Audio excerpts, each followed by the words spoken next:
Assalamualaikum warahmatullahi wabarakatuh. Perkenalkan, nama saya Siki Rahyun dengan NIM 32199198. Di sini saya akan menyampaikan materi yaitu tentang konsep teori konsumsi. Yang pertama yaitu tentang pengertian konsumsi.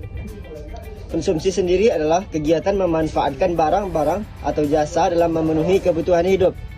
Barang-barang yang diperlukan untuk memenuhi kebutuhan hidup ini tergantung dari pendapatan yang diperoleh.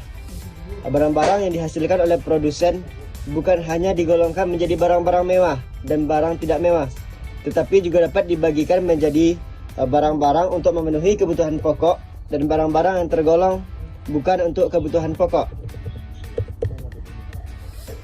Konsumsi sendiri adalah permintaan, sedangkan produksi adalah penyediaan. Dalam Islam tidak mengakui kegemaran materialistis semata-mata dan pola konsumsi modern. Islam berusaha mengurangi kebutuhan material manusia yang luar biasa untuk menghasilkan energi manusia mengejar cita-cita spiritualnya. Dalam bidang konsumsi, Islam tidak menganjurkan pemenuhan keinginan yang tidak terbatas. Di dalam norma Islam adalah memenuhi kebutuhan manusia. Secara hakikatnya, kebutuhan manusia meliputi keperluan, kesenangan, dan kemewahan. Dalam pemenuhan kebutuhan manusia, Islam menyarankan agar manusia dapat tindak di tengah-tengah dan sederhana. Selanjutnya yaitu teori konsumsi dalam ekonomi Islam. Nilai ekonomi tertinggi dalam Islam adalah falah atau kebahagiaan umat di dunia dan di akhirat, yang meliputi material, spiritual, individual, dan sosial. Kesejahteraan itu adalah maslahah atau kebaikan. Karena itu, falah adalah manfaat yang diperoleh dalam memenuhi kebutuhan yang ditambah dengan berkah. Falah sama dengan manfaat ditambah berkah.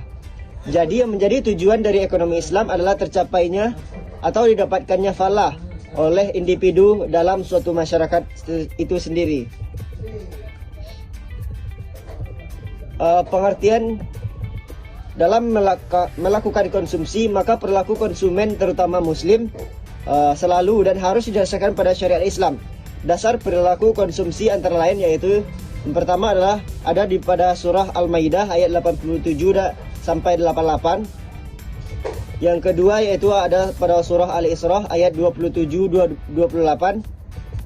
Selanjutnya pada hadis yang menyatakan makanlah sebelum lapar dan berhentilah sebelum kenyang. Hadis yang menerangkan bahwa Islam mengajarkan bahwa Islam mengajarkan pada kus atau serakah, sebab keserakahanlah yang akan menghancurkan bumi ini. Yang ketiga yaitu konsep konsumsi dalam Islam. Perbedaan yang terjadi dalam fungsi konsumsi sebagai seorang muslim dengan non-muslim akan berpengaruh pada fungsi lain seperti fungsi tabungan dan investasi.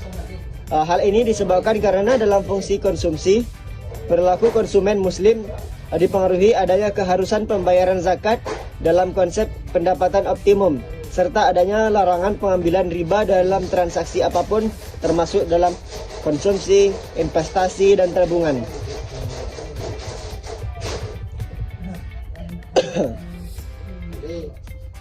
Seseorang biasanya akan menabung sebagian dari pendapatannya dengan beragam motif, antara lain adalah untuk berjaga-jaga terhadap ketidakpastian di masa depan, untuk persiapan pembelian suatu barang konsumsi di masa depan, untuk mengakumulasikan kekayaan. Ajaran agama Islam sangat mendorong kegiatan menabung dan investasi. Rasulullah SAW bersabda, "Kamu lebih baik meninggalkan anak keturunanmu kaya daripada miskin dan bergantung kepada belas kasihan orang lain."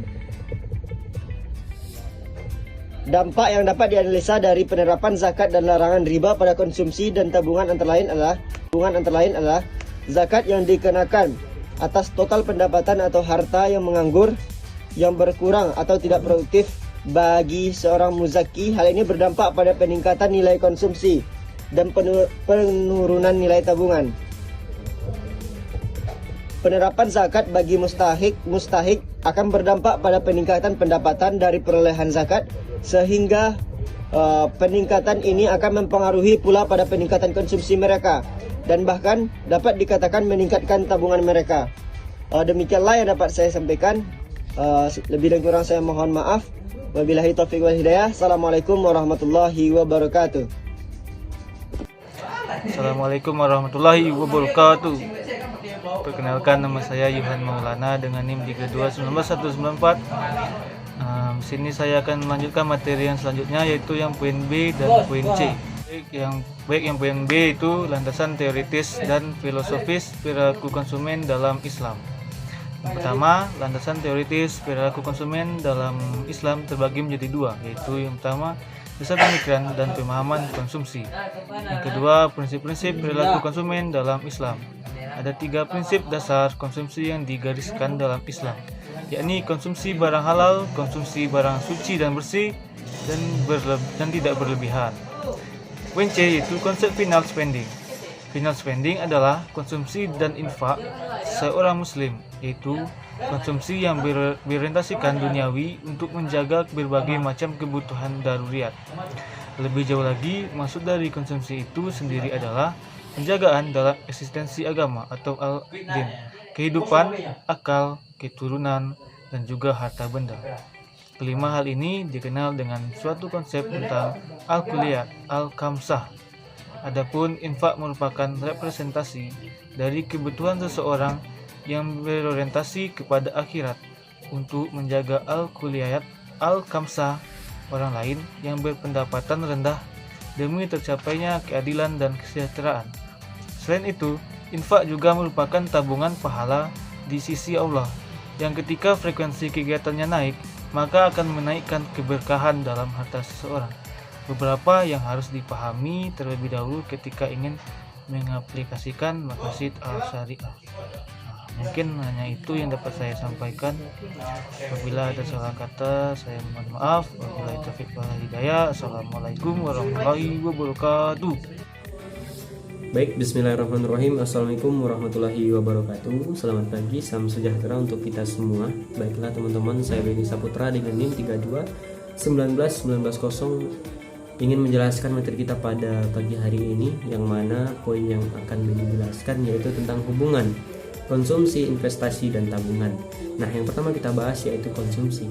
Konsumsi adalah kegiatan memanfaatkan atau mengeluarkan barang atau jasa. Dalam hal ini, dia adalah mengurangi dan mengeluarkan nilai guna dari barang ataupun jasa yang kita gunakan. Nah, biasanya konsumsi ini dipengaruhi oleh pendapatan rumah tangga. Biasanya kalau keluarganya memiliki pendapatan yang tinggi, maka dia akan mengkonsumsi yang tinggi pula. Ketika rumah tangga itu konsumsinya rendah, maka dia akan mengkonsumsi sedikit. Kemudian kekayaan masyarakatnya. Nah, biasanya hal ini dihubungkan dengan negara Indonesia, karena negara Indonesia itu termasuk negara yang berkembang karena masyarakatnya belum dapat mendapatkan pendapatan yang tinggi gitu. Kemudian perkiraan masa depan, biasanya ini berkaitan dengan tabungan nantinya. Nah, kemudian yaitu kita bahas tabungan.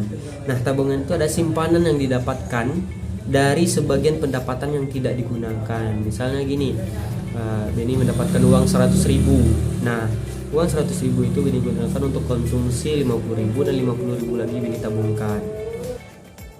Nah, itulah pengertian dari tabungan. Tabungan ini akan kita kumpulkan itu berdasarkan waktu yang akan datang. Kita biasanya mengumpulkan uang untuk ditabungkan dengan waktu yang lama sehingga dia akan bertambah banyak dan bertambah banyak. Kemudian investasi.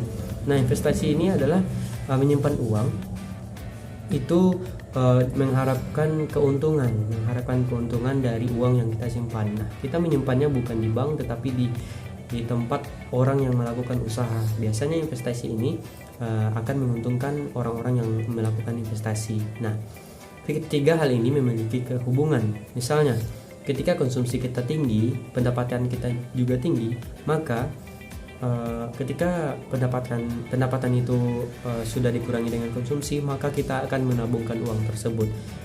Besarnya tabungan itu tergantung besarnya pendapatan dan besarnya konsumsi yang kita lakukan. Nah, ada juga beberapa orang yang melakukan investasi. uang yang dia gunakan yang dia dapatkan dia gunakan untuk konsumsi. Ketika berlebih dia membagi dua, untuk tabungan satu dan untuk investasi, agar uangnya dapat berkembang dan mendapatkan keuntungan. Nah, itulah hubungan antara konsumsi, investasi, dan tabungan. Terima kasih. Assalamualaikum warahmatullahi wabarakatuh.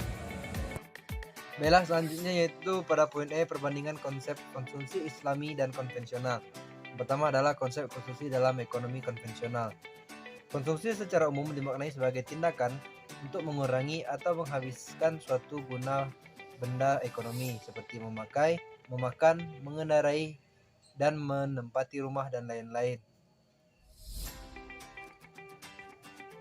Konsumsi secara umum dapat diartikan sebagai penggunaan barang dan jasa yang secara langsung akan memenuhi kebutuhan manusia. Untuk dapat mengkonsumsi, seseorang harus mempunyai pendapatan. Besar kecilnya pendapatan, seseorang harus menentukan tingkat konsumsinya. Motif dari konsumsi ini adalah keadaan dalam pribadi seseorang yang mendorong keinginan individu untuk melakukan kegiatan tertentu guna mencapai satu tujuan. Untuk memenuhi kebutuhannya, seorang konsumen harus memiliki tujuan dan tindakan. Keinginan yang disertai oleh kemampuan untuk membeli sesuatu dapat menjadi salah satu motif ekonomi konvensional. Nah, secara umum dapat dikatakan bahwa seseorang yang dihadapi masyarakat adalah bersumber dari jumlah kebutuhan yang tidak terbatas. Nah, selanjutnya adalah prinsip dari ekonomi konsumsi. Konsumen melakukan pembelian sepuas-puasnya, sebesar-besarnya dari sumber keuangan yang tersedia, yang disebut dengan prinsip rasionalitas ekonomi. Konsumen tidak akan bertindak secara rasional dalam artian bahwa ia memperoleh kepuasan sebesar-besarnya dari uang dengan cara memperoleh apa yang dia inginkan. Yang kedua adalah konsep ekonomi dalam Islam. Ekonomi konsumsi dalam Islam adalah upaya memenuhi kebutuhan baik jasmani atau rohani sehingga mampu memaksimalkan fungsi kemanusiaan dalam kemanusiaannya sebagai hamba Allah Subhanahu wa taala. Dalam melakukan konsumsi, maka perilaku konsumen muslim selalu dan harus didasari pada syariat Islam. Motif dan tujuan dari ekonomi konsumsi syariah adalah sebagaimana dalam ilmu ekonomi konvensional bahwa motif perilaku konsumsi dikenal dua macam, yaitu internal dan eksternal. Internal itu dari diri manusia dan eksternal itu dari luar manusia. Nah, dalam pandangan Islam, perilaku konsumsi mempunyai tujuan yang berbeda dengan tujuan perilaku yang ada di ekonomi konvensional, yakni sehingga mengesampingkan sisi kebutuhan rohaniah. Tetapi tujuan konsumsi Islam mencakup berbagai aspek seperti kesejahteraan, kehidupan yang baik, dan kehidupan yang baik menurut syara. Mungkin hanya